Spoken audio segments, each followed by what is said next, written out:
Friends, welcome to our today's session.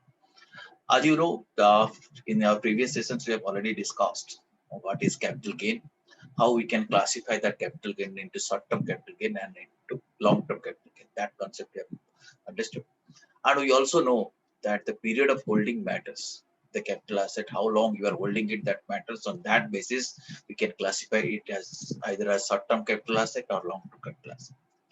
And whether the gain will be a short-term capital gain or long-term capital gain, that depends upon how we are classifying that asset. If it is a short-term capital asset, and because of that transfer of short-term capital asset, there is a capital gain that will be referred to as short-term capital gain. If because of transfer of a long-term capital asset, there is a capital gain that will be referred to as long-term capital gain. Okay, so therefore that classification is important. And we have also seen that some specific situations, like let us say when capital asset is acquired through gift, inheritance, etc., or when the capital asset is acquired through amalgamation, etc. In those situations, how you will be able to compute that holding period, those concepts also we have discussed in our previous session. Today, friends, what we'll do, we'll understand the concept of transfer. Let me share the screen with you right now.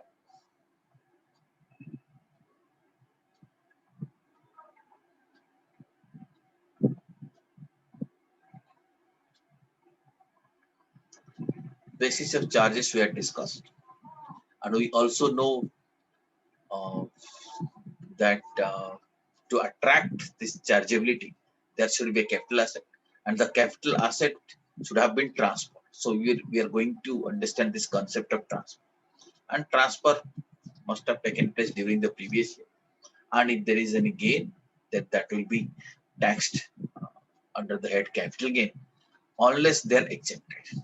Okay, unless they're exempted by certain provisions. So these are certain provisions through which exemptions are possible.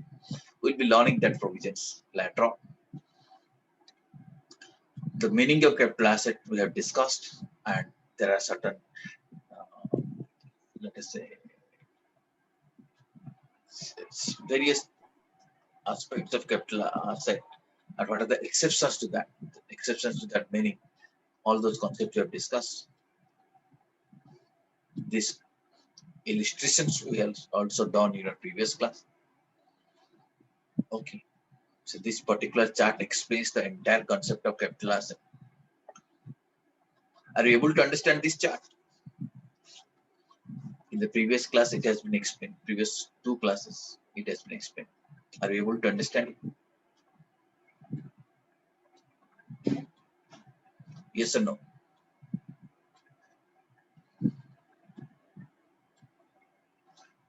Now, the difference between capital gain and capital receipt we have discussed. Now, coming to this concept, how we can classify a capital asset as short-term capital asset and long-term capital asset. Those things also we had discussed in the previous class. Now, today we will be learning this concept, that is the concept of transfer. As you can see, the concept of transfer is defined under which section? Can you tell me? Section 247. So first, let me take you to section 247. Let us see where it is written there. Okay.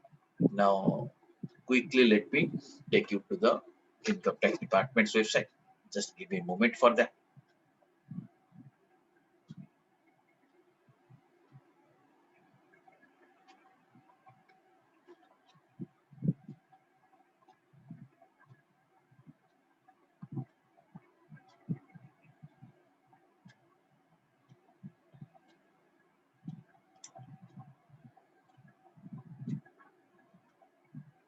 I think you are seeing Google homepage.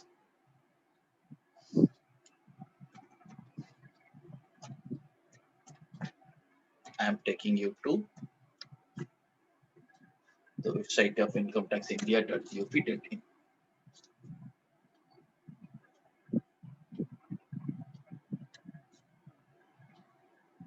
Okay, you remember the section 247, right? I'm taking you to the Income Tax Act. Here is your Income Tax Act.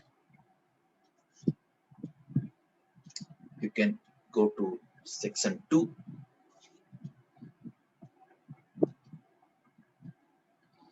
And right now we are interested in section 2, clause 47.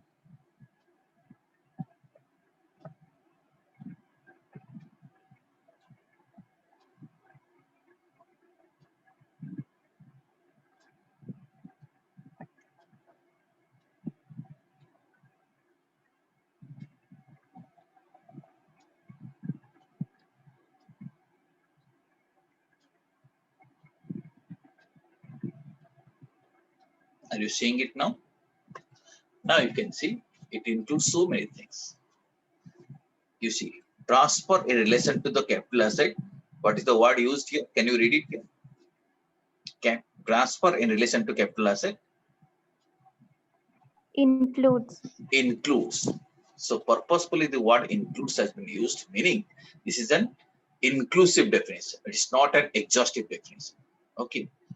Okay, because instead of the words means, it is used, the word which is used is includes.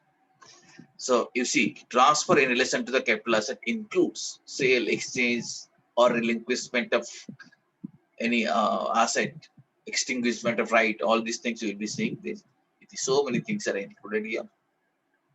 There are certain explanation to this. Are you able to see it?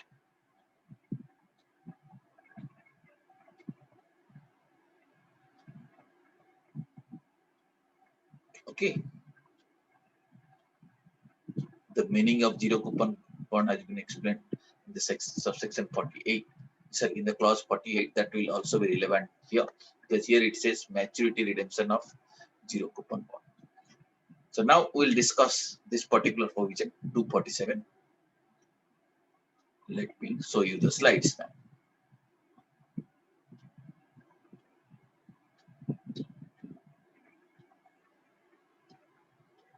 Now, friends, you see. So this act contains an inclusive definition. We have already seen that. Okay, because specifically the wordings used in that subsection, in that clause, is that transfer includes what? Number one, sale, exchange, or relinquishment of the asset. Sale, you understand? Yes and no. Exchange, sometimes we exchange some capital asset. Okay, we are exchanging one old vehicle for a new vehicle. So sale, exchange, a relinquishment. Relinquishment means voluntarily giving up or surrender of some asset. So all these things amounts to transfer. Whether there is a sale, there is an exchange, or relinquishment, that also amounts to transfer. Second point is that, can you read the second point?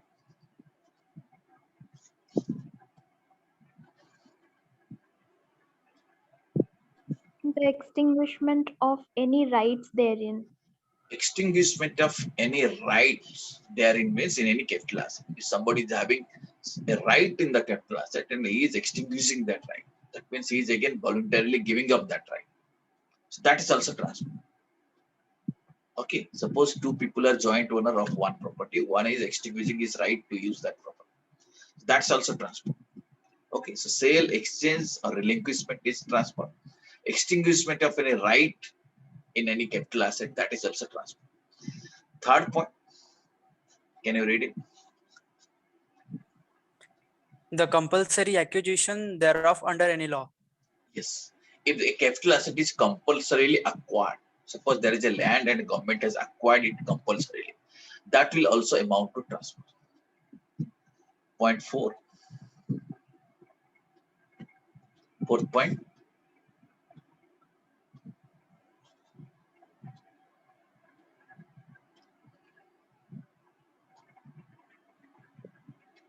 Can you read it?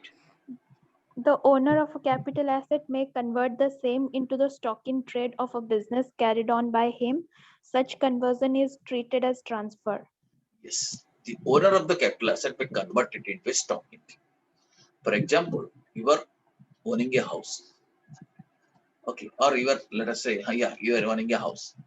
And later on, after some time, you've decided to start the business of purchase and sale of houses. So that capital asset you are converting into as your stock in trade. Now you'll be trading with that. Okay, when you are converting into a stock in trade, that conversion, when the capital asset is converted into stock in trade, that conversion will be treated as a transfer. Okay, as if you transferred that capital asset.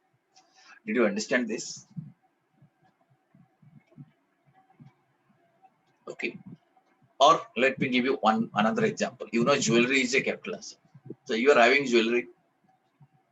Okay, and you decided to start the business of jewelry purchase and sale. And if you are converting your own jewelry, your personal jewelry into your personal jewelry is also treated as a capital asset. You know that. So when you convert it into a stock in trade, that conversion will also amount to transfer. Point number 5. Please read it.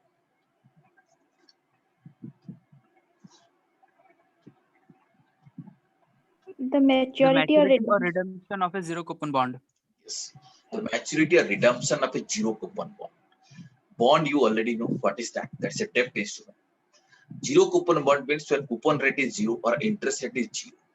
Okay, you buy that bond, you will not get any interest. What will happen? This bond will be issued to you at a heavy discounted price, and you will be getting the maturity value. So the difference between the purchase price and sell price is your return on investment. If that is the kind of bond, and you are getting some value at the time of redemption of that bond, so that amount will also be treated as transfer.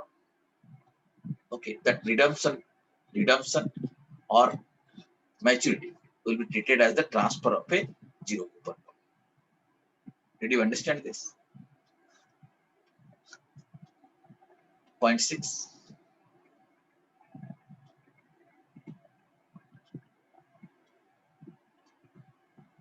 Point 6. part performance of the contract. Sometimes possession of an immovable property is given in consideration of part performance of a contract. Yeah. If part performance of the contract sometimes is considered as transfer. Okay. How it happens? Let us take an example for this. Let us say you have transferred your house property. Let us say you got a house. You have transferred it for certain consideration to someone. Maybe registration process has not been completed, but you have handed over the possession of that property. Okay, someone else has started using that. So possession is handed over as a part performance of the contract. Your contract was to sell the house property, but sale might not have been executed, but you have already handed over the possession of that. Under income tax law, the handing over of the possession of that property shall be treated as transfer, and capital gain or loss, if any, shall be computed, even if sale is not completed. Did you understand this? So the possession of an immovable property is given in consideration of part performance of the contract shall be treated as a transfer. Did you understand? Yes or no? Yes, sir. Yeah. Point 7. Lastly, there are certain types of transactions which have the effect of transferring or enabling the enjoyment of an immovable property. Okay. So here certain types of transactions are included which have the effect of transferring or enabling enjoyment of certain movable property. Okay. How is that possible? Okay. It will lead to enjoyment of certain property. Let us say sometimes this happens. Some organization or some company, some cooperative society, they acquire apartments, they acquire flats, and there are many people joined in that cooperative society or company as a member. And when they pay a particular amount, suppose up to certain amount they have already paid, then the society or company hands over the possession of that property, and they start enjoying. They stay in that house, they start enjoying. Even if ownership has not been transferred. Ownership has not been transferred, but because of their membership in that society or because of their membership of that company, they enjoy the property. This particular kind of transaction shall be regarded as transfer under income tax law. Did you understand? Yes or no? Yes, sir. Okay, good. So now you see, friends, we have seen these 7 kind of transfers which is included in section 2 clause 47. I repeat, sale, exchange, or relinquishment of the asset, extinguishment of any right, compulsory acquisition, conversion of capital asset into stock in trade, maturity or redemption of zero coupon bond, part performance of the contract, then transaction which has effect of transferring or enabling enjoyment of a immovable. All these transactions are recorded as transfer, are regarded as transfer. Once they are transferred, there is a possibility. If first of all, if there is a capital asset and if there is a transfer, then it will amount to capital gain or loss. Then it will be chargeable to tax. Okay, friends. Now, friends, there is one more section. As you can see, this is what is transfer. We have already seen that was section 2 clause 47. Now, section 47 is also important because section 47 talks about certain transactions which are not regarded as transfer.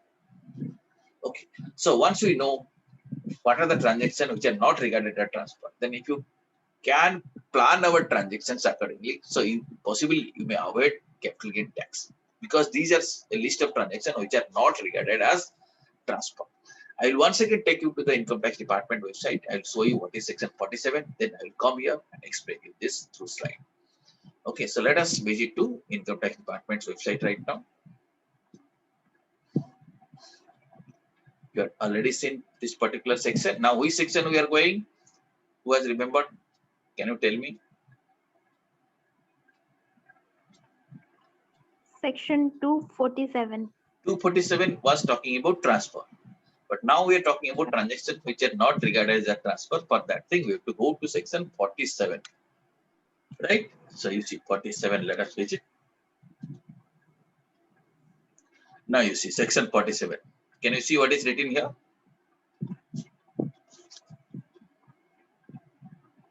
Transaction not regarded as transfer. Yes. So if we can plan our transaction so that they are not regarded as transfer, then possibly you can avoid capital gain tax. So let us see what are the transactions. You see here also a list of transactions are there. Can you see it? Long list is there. So many items are there. We'll summarize that thing. We'll discuss this thing. You see. Okay. So these are the list of the transactions which are not regarded as transfer. First one, you see any distribution of capital asset on the total or partial partition of Hindu undivided family. This is an example. Then capital asset transfer by gift or will or an irrevocable trust. So these are certain things we are seeing it right now. These things in summarized form, let me explain you with the help of PPT. What are the transactions which are not regarded as transfer? This will give us some scope to plan our capital gain tax. Now you see. Number 1. What is the transaction which is not regarded as transfer? Number 1 is total or partial transfer of Hindu undivided family. When a Hindu undivided family is partition, so if the capital asset is distributed among members, okay, so when there is a partition, either it will be total partition or it may be partial partition. When the capital assets are distributed among the members, that will not be treated as a transfer. Okay, initial classes, you already know Hindu undivided family is a separate person. Members are separate persons. They're two different persons. When assets are transferred, practically one person transfers some asset to another asset at the time of transfer, because one HUF is transferring to an individual. But because of this section 47, this transfer shall not be regarded as transfer for the purpose of computation of capital gain tax. Understood? Part 1. So any distribution of capital asset among the members of Hindu undivided family shall not be regarded as transfer for the purpose of capital gain tax. Is it okay? Are you getting me? Yes, sir. Yes, sir. Now, friends.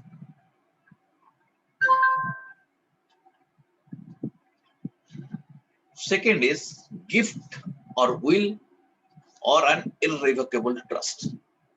If capital is transferred by way of a gift, it is gifted to someone, or it is transferred by way of a will or irrevocable trust. Irrevocable trust means you are transferring to a trust which is not revocable. You cannot get it back. You cannot cancel that transfer. So if some capital asset is transferred by this means, so those things will not be treated as transfer for the purpose of capital gain tax. Consequently, it will not attract any capital gain tax. Did you understand point number 2? Let us say someone has gifted you some capital asset, or someone has written a will favoring you to transfer some capital asset, or someone has transferred some capital asset to an irrevocable trust. All the situation, it will not be transferred. For the recipient, that may be the income, that's a different story. But there will not be any capital gain tax because it will not amount to any transfer. When you say capital gain tax, it is in the hands of transferor. Okay, whether it will be taxable in the hands of transferee or not, that's a different story. Understood this? Second point, did you understand? Yes. Okay. But you see, second point has got certain exclusions. Okay, I told you capital asset when they're transferred, gift, will, or irrevocable trust will not be regarded as a transfer. But however, this clause shall not include transfer of shares, debentures, or warrants allotted by a company directly or indirectly to its employees under ESOP. Okay, according to the guidelines issued by central bank. But if these assets are transferred, that means shares are transferred, debentures are transferred, warrants are transferred to employees under employee stock option scheme, then it will be still treated as transfer.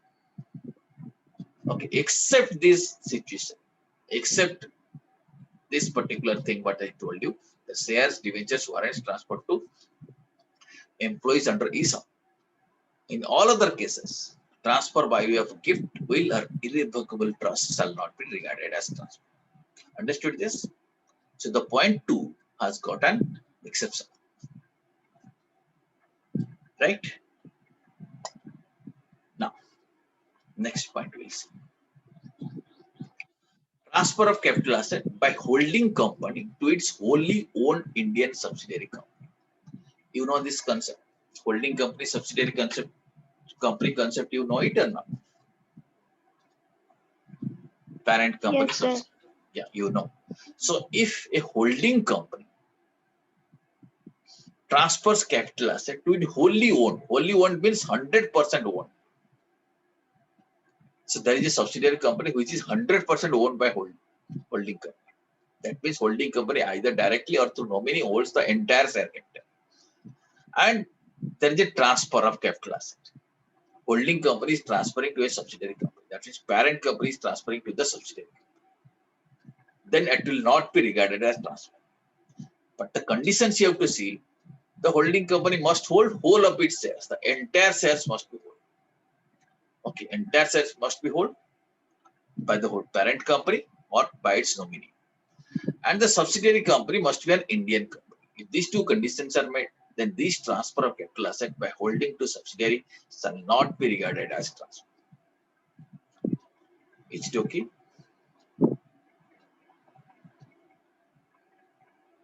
Understood? Yes, sir.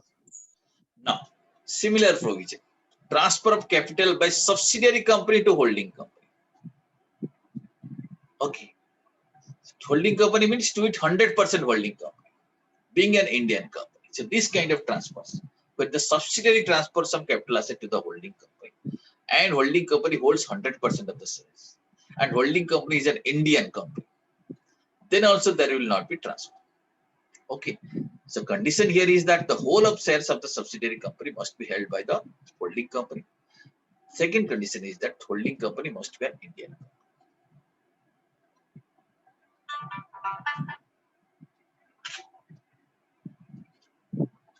Okay.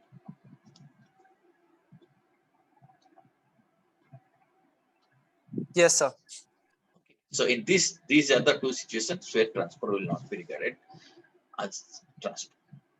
But again, this clause 3 and 4 has got one exception.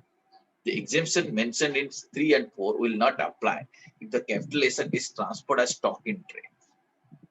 If the capital asset is converted into stock in trade, that will still amount to transfer. This concept you know it earlier also. Okay. Now, next point we'll see. Point number 5.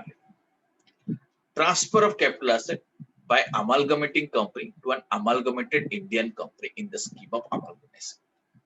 You know the concept of amalgamation. Let us say one company or two company gets amalgamated. Okay. Amalgamated, a new company is formed under the scheme of amalgamation. When a new company is formed, then the amalgamating company has to transfer the existing asset to the amalgamated company. Is it not? Old company has to transfer the asset to the new company. So that transfer will not be regarded as transfer. Did you understand? If amalgamation happens under the scheme of amalgamation. Did you understand this?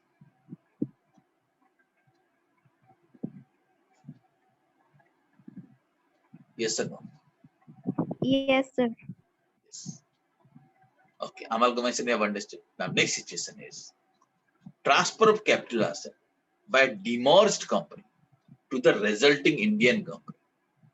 Okay. Previous one you see amalgamated company should be an Indian company. Here also the resulting company should be an Indian company. Demerger means splitting up a company. One company is split into two companies or multiple companies. So there is an old company and it is split and several new companies formed. The new companies are called as resulting company.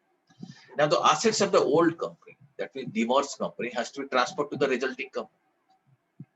Okay. So the transfer of asset by the demerged company to the resulting company is not transfer, will not be regarded as transfer provided the resulting companies are Indian company. And transfer should happen in a scheme of demerger. Okay. So old company is transferring asset, capital asset to the new company under scheme of demerger, and the new company is an Indian company, then it will not be regarded as transfer. Hope you understand. Now, point 7. Transfer or issue of shares by resulting company in the scheme of demerger.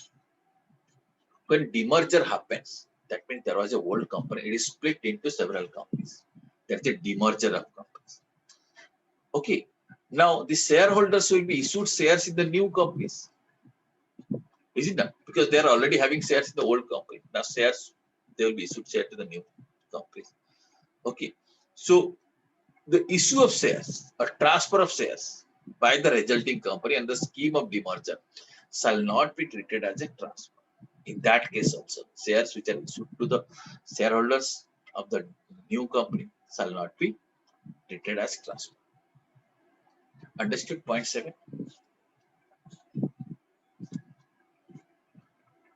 Are you getting it? Yes, sir. Point 8.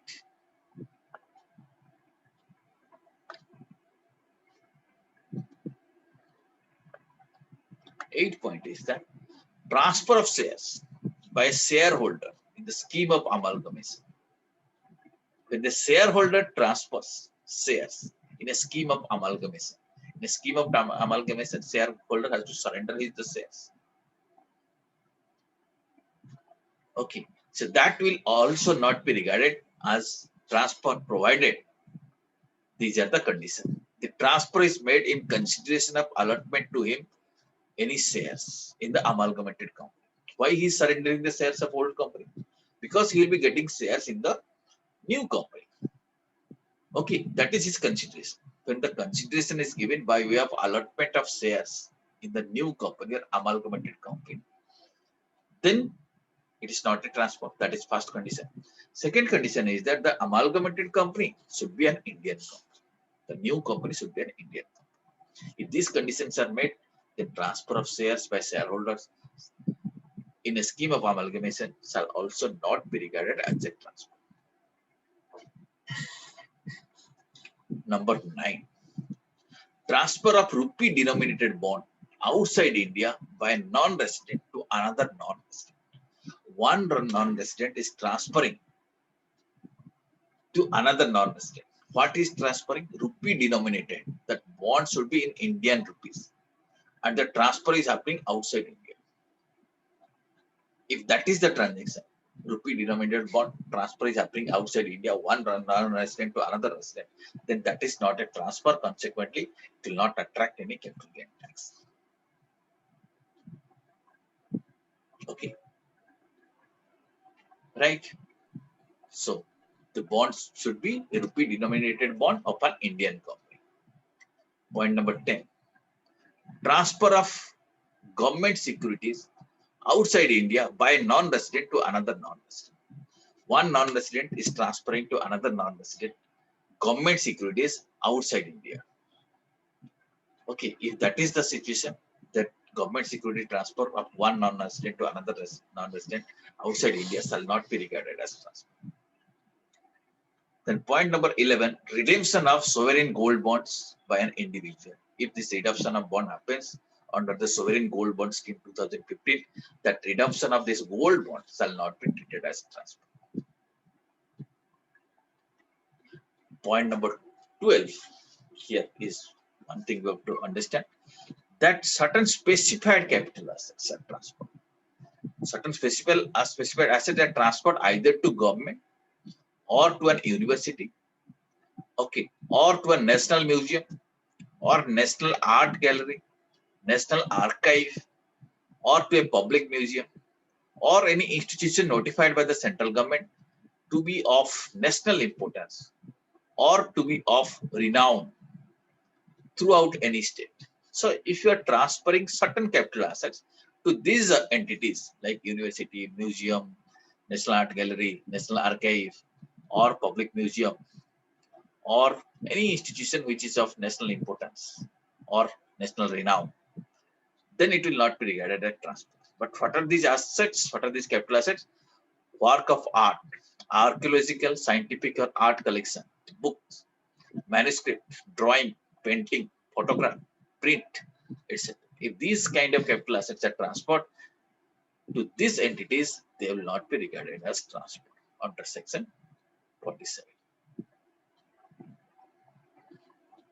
Then transfer and conversion of bonds or debentures, etc., into shares and debentures.